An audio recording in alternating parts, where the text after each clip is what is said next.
The prairie dog was buried deep. Its tunnel collapsed by heavy machinery earlier that morning. Soil pressed against its chest, restricting every breath. Its tiny claws scraped desperately in the dark, lungs burning as oxygen thinned. Panic had already given way to exhaustion. Above ground, people were leaving. A construction supervisor wiped sweat from his brow. We checked. Nothing's moving. A worker shrugged. Even if something's down there, it's done. We can't dig up half the site. A woman hesitated, staring at the disturbed soil. I thought I heard something. It's just settling dirt, someone replied. Let's go. Boots turned away. Engine started. That's when Maya Collins stopped. She stood still, head slightly tilted, eyes locked on the ground everyone else had dismissed. The wind brushed past her face, carrying dust and the low hum of distant traffic. She heard it again. Not loud, not clear, but real. Wait, she said. A few people turned, annoyed. What now? Maya knelt slowly, pressing her palm flat against the dirt. The heat radiated upward, but beneath it, vibration. A faint tremor, a rhythm that didn't belong to settling soil. There's something alive down there, she said quietly. A man laughed. You're kidding, right? Prairie dogs dig all over this land. One got crushed. It happens. Maya didn't look up. Her fingers traced the collapsed tunnel's outline, reading the ground like a map. It didn't get crushed, she said. It got buried. Someone scoffed. And you think you can just dig it out?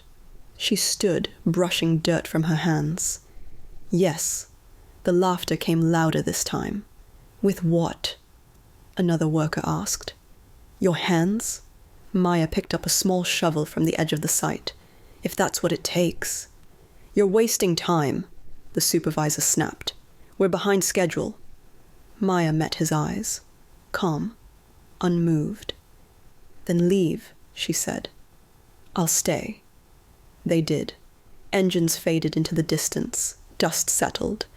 Only a few people remained, watching out of curiosity rather than belief.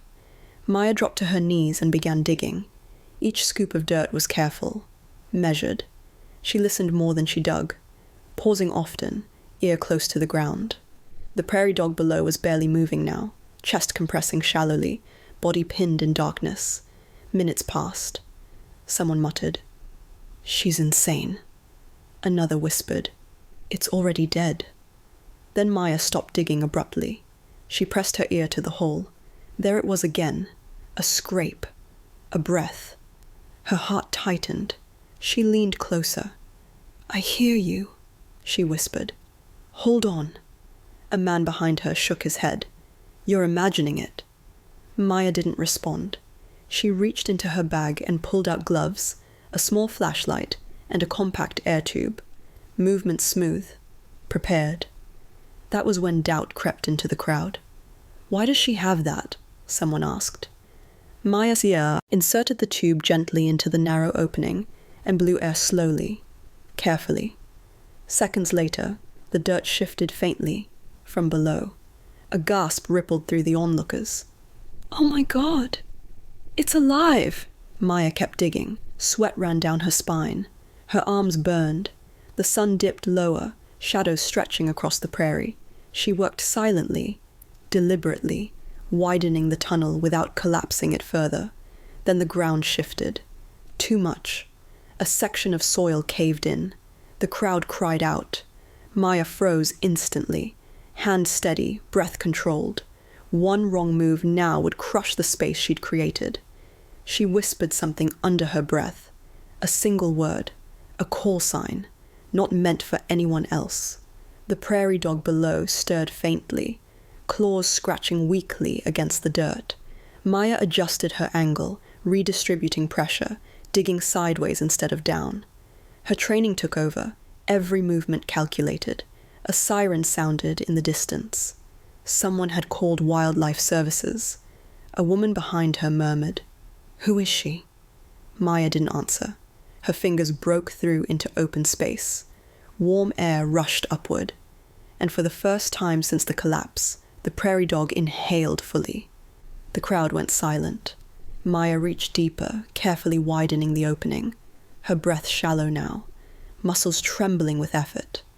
The earth around them felt unstable. Time was slipping, and the smallest life beneath her hands was still fighting. The siren grew louder, then cut abruptly as a wildlife response truck rolled to a stop at the edge of the site. Dust swirled around its tires. Maya didn't look up. Her hands were already deep in the tunnel, fingers trembling as they brushed against warm fur. "Careful," she whispered, more to herself than anyone else. "I've got you." Dr. Laura Bennett jumped down from the vehicle, followed by Wildlife Officer James Carter. They froze when they saw Maya kneeling in the dirt, arms buried to the elbow, her body angled protectively over the fragile opening. Carter's voice dropped. "That's Maya Collins." Dr. Bennett nodded slowly. "Of course it is." The few remaining onlookers exchanged confused glances. "You know her?" someone asked. Carter didn't take his eyes off Maya. "She's a certified wildlife emergency responder, call sign Echo 1. She specializes in collapse rescues. She's the reason animals survive situations like this." Maya shifted carefully, widening the opening just enough. The prairie dog whimpered softly, a weak sound that cut through the silence like a blade. "I need space," Maya said calmly, and no sudden movement. No one argued. Dr. Bennett knelt beside her, passing a small oxygen mask. Maya guided it into the tunnel, steady hands, controlled breathing. Seconds passed. Then the dirt moved. A tiny nose appeared. Gasps rippled through the crowd. The prairie dog emerged slowly, coated in dust, eyes half closed, body trembling with exhaustion. Maya supported its chest, gently, easing it free inch by inch until it lay cradled in her hands. Alive. Dr. Bennett moved quickly, checking its breathing, its heartbeat. Dehydrated, bruised, but it's going to make it. A man who had laughed earlier stepped forward, voice thick. We thought it was already dead." Maya looked up, dirt streaking her face, exhaustion heavy in her eyes. "Most don't survive when people walk away," she said quietly. "This one did, because someone stayed." The prairie dog was placed into a padded carrier, its breathing slow but steady now. As the door closed, it let out a soft chirr, weak but alive. Silence settled over the site. No one laughed anymore. No one mocked. Dr. Bennett stood, brushing her hands together. "You saved its life." Maya shook her head gently. "It saved itself. I just listened." The truck pulled away, carrying the prairie dog towards safety. Dust settled back onto the ground, covering the scars of the collapse. People lingered, subdued, thoughtful. One woman whispered, "I didn't know something so small could matter so much."